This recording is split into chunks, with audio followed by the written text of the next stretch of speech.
VS99 news కి స్వాగతం. ముందుగా ముఖ్యాంశాలు. తాడేపల్లిలోని పార్టీ కార్యాలయంలో పార్టీ నేత వంగవీటి నరేంద్ర మీడియాతో మాట్లాడారు.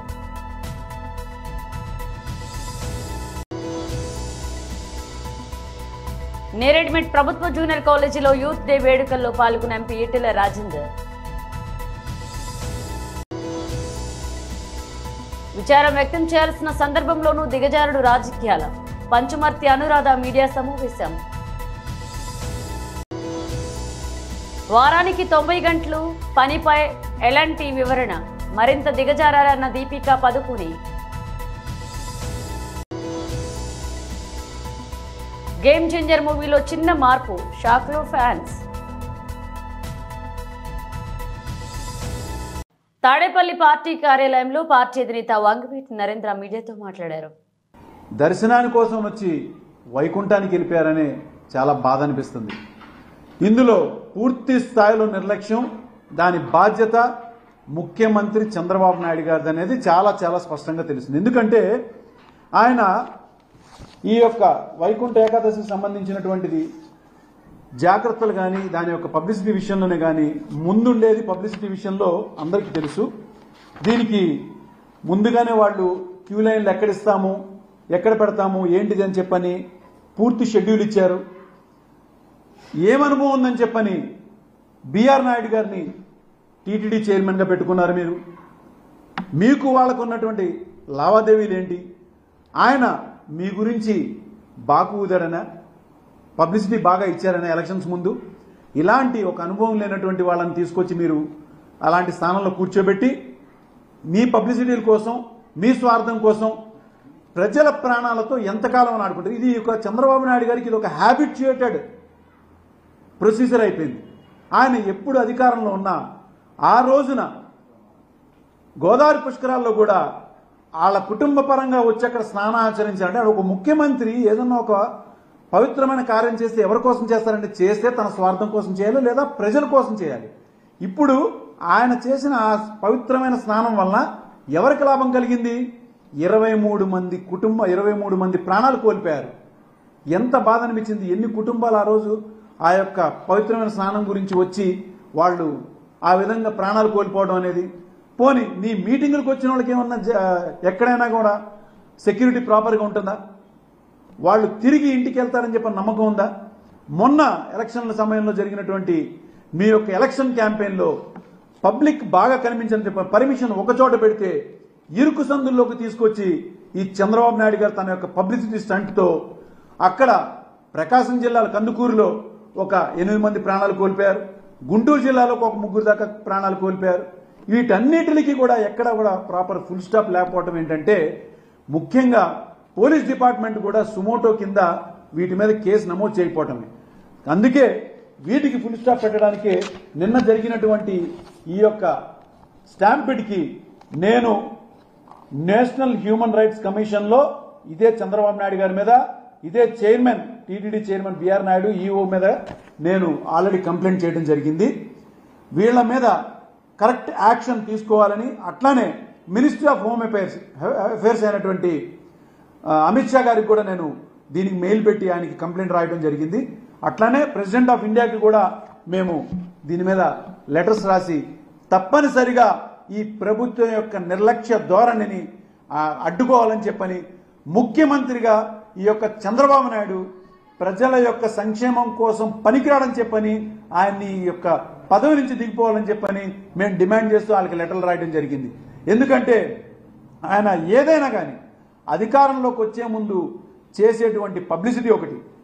ఆయన అంటున్నాడు ప్రాపర్గా పేపర్స్ అన్నీ కూడా నేను పబ్లిసిటీ చేయించాను. ఇక్కడ కావాల్సింది ప్రాపర్గా పేపర్ పబ్లిసిటీ కాదండి, ప్రాపర్గా హ్యాండిల్ చేయడం రావాలి.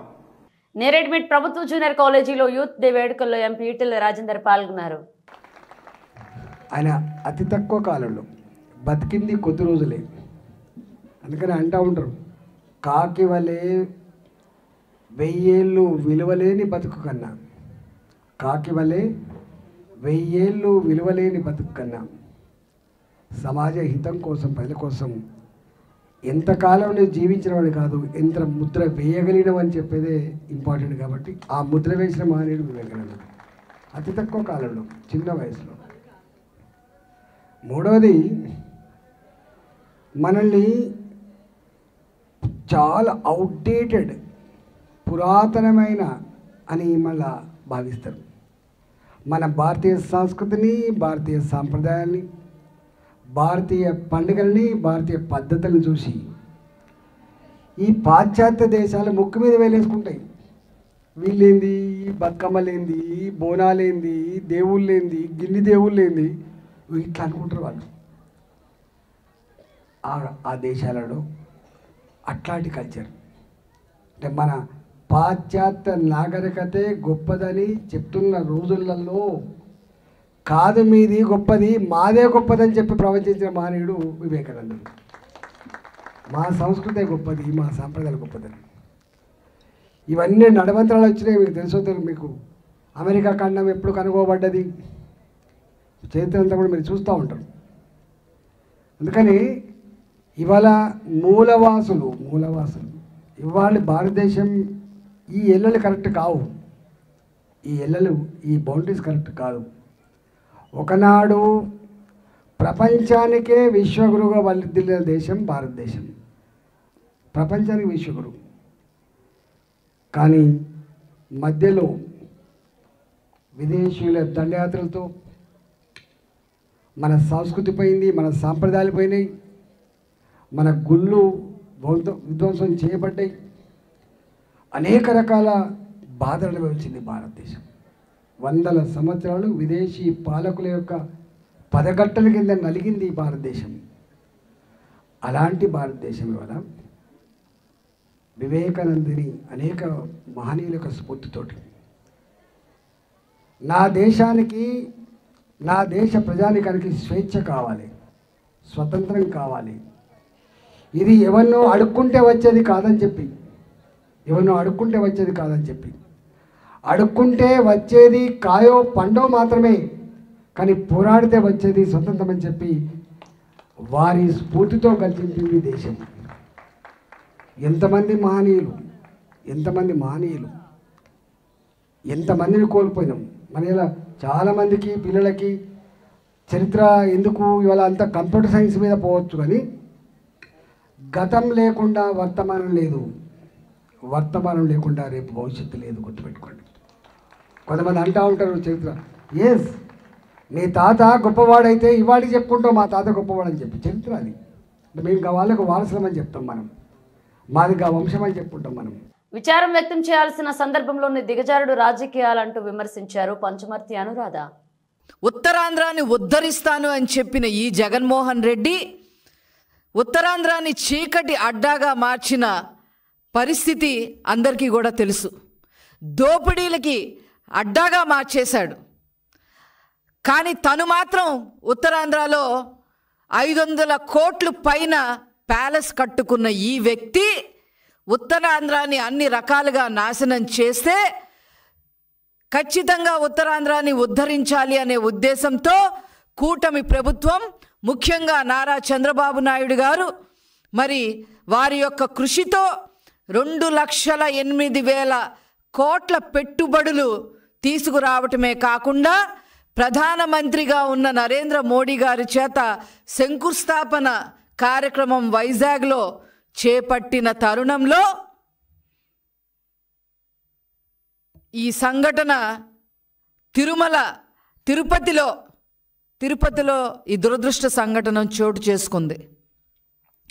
అక్కడి నుంచి హుటాహుటిన ముఖ్యమంత్రి గారు చంద్రబాబు నాయుడు గారు బయలుదేరటం జరిగింది. సంఘటనా స్థలాన్ని చూడటం జరిగింది, పరిశీలించడం జరిగింది. అక్కడున్న పరిస్థితులన్నీ పూర్తిగా అవగాహన చేసుకోవడం జరిగింది. జ్యుడిషియల్ ఎంక్వైరీ వేయడం జరిగింది. 2 అధికారుల్ని సస్పెండ్ చేయడం జరిగింది. 3 అధికారుల్ని బదిలీ వేయడం జరిగింది. ఎవరైతే చనిపోయారో వాళ్ళందరికీ కూడా 25 లక్షల రూపాయల చొప్పున ఎక్స్గ్రేషియా ప్రకటించడం జరిగింది. మరి క్షతగాత్రులకు ఎవరైతే దెబ్బలు తగిలినాయో వాళ్ళందరికీ కూడా 5 లక్షల రూపాయలు ప్రకటించడం జరిగింది. మరి పాక్షికంగా గాయపడ్డ వారందరికీ కూడా తిరుమలలో వైకుంఠ ఏకాదశి రోజు అంటే ఈరోజు దర్శన భాగ్యం కూడా కల్పించడం జరిగింది. సంఘటన దురదృష్టకరమే అని ముఖ్యమంత్రి గారు స్వయంగా చెప్పడం జరిగింది.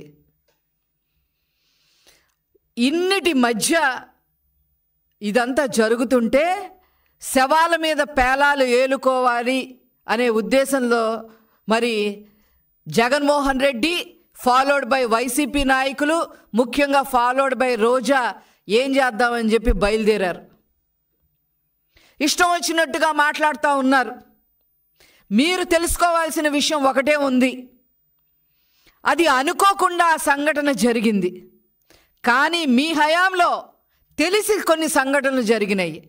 బోటు సరిగ్గా లేదు, పర్యాటకుల్ని అనుమతించవద్దు అని అధికారులు చెప్పినప్పటికీ కూడా మరి గోదావరి జిల్లాలో కచ్చులూరులో మీరు బోటు అలౌ చేయడం వల్ల 46 మంది చనిపోయారు, 5 గల్లంతయ్యారు. వాంటింగ్గా చేశారు మీరు. వారానికి 90 గంటలు ఆఫీసులోనే పనిచేయాలని, వారాంతాలు సెలవు తీసుకోవద్దని అంటూ ఎల్ఎన్టీ చైర్మన్ ఎస్ఎన్ సుబ్రహ్మణ్యం ఇటీవలే సోషల్ మీడియాలో పెట్టిన పోస్ట్ వైరల్గా మారింది. దీనిపై నెటిజన్లతో పాటుగా పలువురు సెలబ్రిటీలు కూడా విమర్శలు చేశారు. బాలీవుడ్ హీరోయిన్ దీపికా పదుకునే కూడా ఈ పోస్టుపై స్పందించారు. సుబ్రహ్మణ్యం పోస్ట్ను షేర్ చేస్తూ ఉన్నత హోదాలో ఉన్న వ్యక్తి ఇలాంటి వ్యాఖ్యలు చేయడంతో ఆశ్చర్యానికి గురయ్యా అన్నారు. మానసిక ఆరోగ్యం కూడా చూసుకోవాలని చెబుతూ మెంటల్ హెల్త్ మ్యాటర్స్ #ను జోడించి పోస్ట్ పెట్టారు. దీనిపై దీపికా పోస్టుపై ఎల్ఎన్టీ స్పందించింది. 8 దశాబ్దాలుగా జాతి నిర్మాణమే ప్రధాన లక్ష్యంగా ఎల్ఎన్టీ పనిచేస్తుందని, భారత మౌలిక వస్తువులు, పరిశ్రమలు, సాంకేతిక సామర్థ్యాలను మెరుగుపరిచింది. దేశం అభివృద్ధి చెందాలి అంటే, అసాధారణ లక్ష్యాలను చేరాలంటే తప్పకుండా అసాధారణ కృషి అవసరమన్నారు. ఈ విస్తృత లక్ష్యాన్ని చైర్మన్ వ్యాఖ్యలు ప్రతిబింబిస్తాయంటూ కంపెనీ ప్రతినిధి వివరణ ఇచ్చారు. ఈ వివరణ పైన దీపిక మండిపడింది. ఈ వివరణ ఇవ్వడం ద్వారా మరింత దిగజారారు అంటూ మరొక పోస్ట్ పెట్టింది. ఎల్ఎన్టీ చైర్మన్ పోస్ట్ ఇదే. భార్యల ముఖం భర్తలు, భర్తల ముఖం భార్యలు చూసుకుంటూ ఇంట్లో ఎంతకాలం కూర్చుంటారు? ఆఫీసులకు వెళ్ళండి, పని చేయడం మొదలు పెట్టండి. ప్రపంచంలోని నువ్వు టాప్గా నిలబడాలి అనుకుంటే వారానికి 90 గంటలు నువ్వు పని చేయాల్సిందే అంటూ సుబ్రహ్మణ్యం ఇటీవలే సోషల్ మీడియాలో పోస్ట్ పెట్టారు. గ్లోబల్ స్టార్ రామ్ చరణ్ తేజ్ ప్రధాన పాత్రలో కియారా అద్వానీ హీరోయిన్ గా, ఎస్జే సూర్య, అంజలి శ్రీకాంత్, సముద్రకని, సునీల్ వంటి అగ్రనటులు కీలక పాత్రలో నటించిన గేమ్ చేంజర్ మూవీ ఇవాళ ప్రేక్షకుల ముందుకు వచ్చింది. ప్రపంచ వ్యాప్తంగా రికార్డు స్థాయి స్క్రీన్లపై విడుదలై మిక్స్డ్ ట్రాక్తో దూసుకువెళ్తుంది. పొలిటికల్ యాక్షన్ థ్రిల్లర్గా వచ్చిన ఈ సినిమాలో చెర్రీ అద్భుతంగా నటించాడని, బ్లాక్ బస్టర్ కొట్టాడు అంటూ ఫ్యాన్స్ తెగ సంబరాలు చేసుకుంటున్నారు. అయితే ఒక్క విషయంలో మాత్రం రామ్ చరణ్ అభిమానులు కాస్త నిరాశకు గురవుతున్నారు. అదేంటంటే చిత్రంలోని అద్భుతమైన నానా హైరానా అనే మెలోడీ సాంగ్ను చిత్ర బృందం తాత్కాలికంగా తొలగించింది. అనివార్యమైన కొన్ని టెక్నికల్ సమస్యల కారణంగా ప్రస్తుతానికి ప్రదర్శించలేకపోతున్నామంటూ తెలిపింది. ఇన్ఫ్రారెడ్ ఇమేజ్ల ప్రాసెసింగ్లో కొన్ని సాంకేతిక సమస్యలు ఎదురవడంతో అందరికీ ఇష్టమైన నానా హైరానా పాటను ప్రస్తుతం ప్రదర్శించలేకపోతున్నామని తెలిపింది. అలాగే జనవరి 14 నుంచి సాంగ్ని మూవీలో జోడిస్తామంటూ తెలియజేశారు. మహబూబ్ నగర్ జిల్లా కేంద్రం పిల్లలమర్రి రోడ్లోని శ్రీ వెంకటేశ్వర స్వామి దేవాలయంలో వైకుంఠ ఏకాదశిని పురస్కరించుకుని మాజీ మంత్రివర్యులు వి శ్రీనివాస్ గౌడ్ ఉత్తర ద్వార దర్శనం చేసుకుని ప్రత్యేక పూజలు నిర్వహించడం జరిగింది. ఈ కార్యక్రమంలో మాజీ మున్సిపల్ చైర్మన్ కేసీ నరసింహులు, మాజీ కౌన్సిలర్ జ్యోతి, మార్కెట్ కమిటీ మాజీ చైర్మన్ రాజేశ్వర్, ముడా మాజీ చైర్మన్ గంజి వెంకన్న, కౌన్సిలర్ కోట్ల నరసింహ మరియు తదితరులున్నారు. మాజీ మంత్రి శ్రీనివాస్ గౌడ్ మాట్లాడుతూ తిరుమల ఘటన బాధాకరమన్నారు. మళ్లీ ఇలాంటి ఘటనలు జరగకుండా చూడాలని, భక్తులు ఎక్కువగా వస్తున్న నేపథ్యంలో తగిన సౌకర్యాలు కల్పించాల్సిన బాధ్యత ప్రభుత్వాలపై ఉంటుందన్నారు. కాటన్ మిల్ వెంకటేశ్వర స్వామి టెంపుల్ అభివృద్ధికి సహకారం ఇవ్వాలని గతంలో నేను కోరితే టీటీడీ స్పందించింది. అలాంటి అభివృద్ధికి సహకారం ఇచ్చింది. తిరుమల తరహా ఈ గుడిలో కూడా స్వామివారికి పూజలు చేయడం జరుగుతుందని తెలియజేశారు.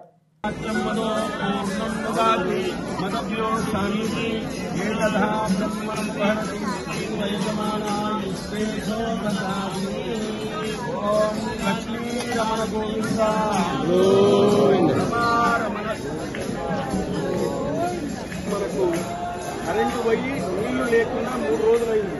ఆ సమయంలో సార్ బోరే ఇచ్చింది ఈ దేవాలయానికి. నీళ్లు లేక విద్యార్థులు, గోవులన్నీ కూడా ఆకలితో అలరించే టైంలో బోరే ఇచ్చింది. రాత్రి 12 గంటలకు పోతే కూడా అట్లా ఆదరించింది. కూడా లేకుండా రాత్రి 12 గంటలకు వెళ్తే కూడా మమ్మల్ని ఆదరించింది.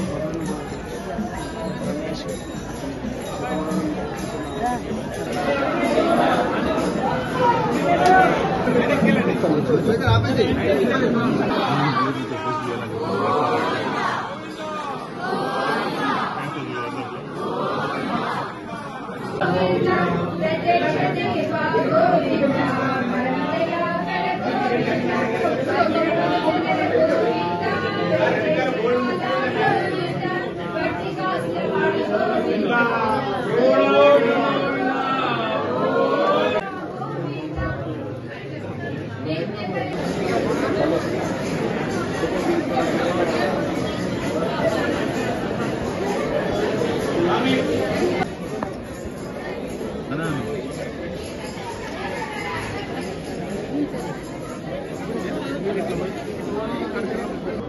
सर्वेषां सहकुटुम्बानां क्षेमस्थैर्यधैर्यविजय अभय आयुरारोग्य ऐश्वर्य वृद्ध्यर्थं विशेषतः पद्मावती देव्याः अनुग्रह सिद्ध्यर्थं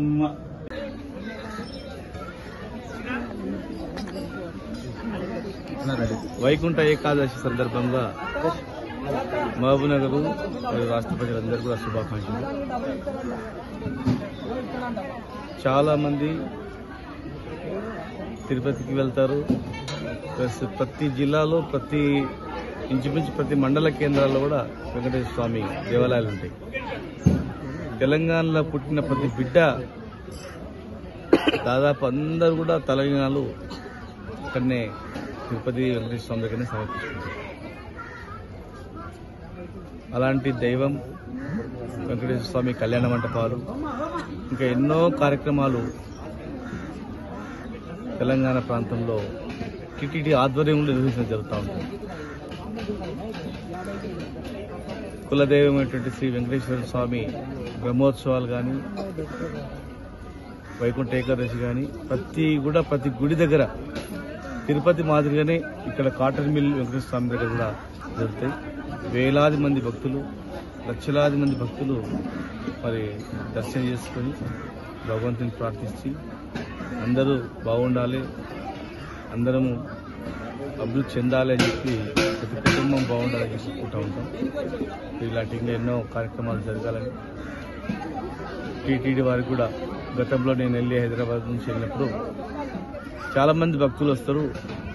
తెలంగాణ వాళ్ళు కూడా సమానంగా ఇవ్వాలా అన్నప్పుడు వాళ్ళు కూడా స్పందించి కొంతవరకు మరి వెసులుబాటు కలిగించడం జరిగింది. మన జరిగినటువంటి సంఘటన చాలా దురదృష్టమైనటువంటి సంఘటన. అలాంటి పునరావృతం కాకుండా తగిన ఏర్పాట్లు చేయాలని చెప్పి కూడా ప్రభుత్వాన్ని కూడా నిన్న నిర్ణయించడం జరిగింది. దైవ కార్యక్రమాలు ప్రజలు ఎక్కువగా వచ్చే సమయాల్లో ప్రభుత్వాలే ముందుకొచ్చి ఆ ఏర్పాటు చేయాల్సిన అవసరం ఉంది. బ్రాహ్మణ పరిషత్ ద్వారా కూడా ఎన్నో కార్యక్రమాలు గతంలో నిర్వహించడం, ఇన్ ఫ్యూచర్లో కూడా తెలంగాణ ప్రాంతంలో ఇంకా అనేక దైవభక్తితో అనేక దేవాలయాలు వెలిసి దాన ధర్మాలతో ఉండాలని చేయాలని ప్రతి మనిషి భగవంతుని మొక్కుతాం. కానీ మన గురించి మనం మొక్కాలి, కానీ ఇతరుల గురించి కూడా మనం మొక్కినప్పుడే ఇంకా భగవంతుడు ఆశీర్వదిస్తాడు. అందరినీ చల్లగా చూడాలని మనసారా వేడుకుంటున్నాం. హైదరాబాద్ నగరంలో అక్రమ నిర్మాణాలు, కబ్జాలపై ఉక్కుపాదం మోపుతున్న హైడ్రా శుక్రవారం మరొకసారి రంగంలోకి దిగింది. నగరంలోని మణికొండలో ఉన్న నెక్నాంపూర్ చెరువులో అక్రమ నిర్మాణాలను హైడ్రా నేలమట్టం చేస్తుంది. లేక్ వ్యూ విల్లాస్ లో అధికారులు కూల్చివేతలు చేపడుతున్నారు. స్థానికులు చెరువు కబ్జాకు పాల్పడి అక్రమంగా నిర్మాణాలు చేపట్టారని నిర్ధారణ కావడంతో కూల్చివేతకు హైడ్రా చీఫ్ రంగనాథ్ నిర్ణయించారు. ఈ మేరకు అధికారులకు ఆదేశాలు ఇచ్చారు. దీంతో ఇవాళ ఉదయం అధికారుల కూల్చివేతకు దిగారు. నిర్మాణదారుల నుంచి ఎలాంటి అవరోధాలు ఎదురుకాకుండా భారీ పోలీస్ బందోబస్తు మధ్య కూల్చివేతలు చేపట్టారు. కాగా నగరంలోని చెరువులు, ప్రభుత్వ భూములు ఆక్రమణలపై హైడ్రా ఉక్కుపాదం మోపుతూ కబ్జా కోరల గుండెల్లో రైళ్లు పరిగెత్తిస్తున్న విషయం తెలిసింది. చర్యలను మరింత విస్తృతంగా పకడ్బందీగా చేపట్టేందుకు పటిష్టమైన చర్యలు కూడా తీసుకుంటుంది. ఇందులో భాగంగా గ్రీవెన్స్ డే ద్వారా సామాన్య జనాల నుంచి ఫిర్యాదులు స్వీకరిస్తుంది. అంతేకాకుండా ప్రత్యేక పోలీస్ స్టేషన్లు కూడా హైడ్రా ఏర్పాటు చేసింది. బులెటిన్ ముగించే ముందు హెడ్లైన్స్ మరోసారి. తాడేపల్లిలోని పార్టీ కార్యాలయంలో పార్టీ నేత వంగవీటి నరేంద్ర మీడియాతో మాట్లాడారు.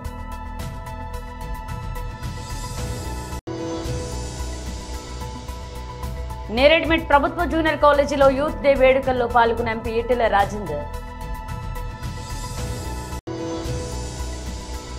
విచారం వ్యక్తం చేయాల్సిన సందర్భంలోనూ దిగజారుడు రాజకీయాల పంచుమర్తి అనురాధ మీడియా సమావేశం.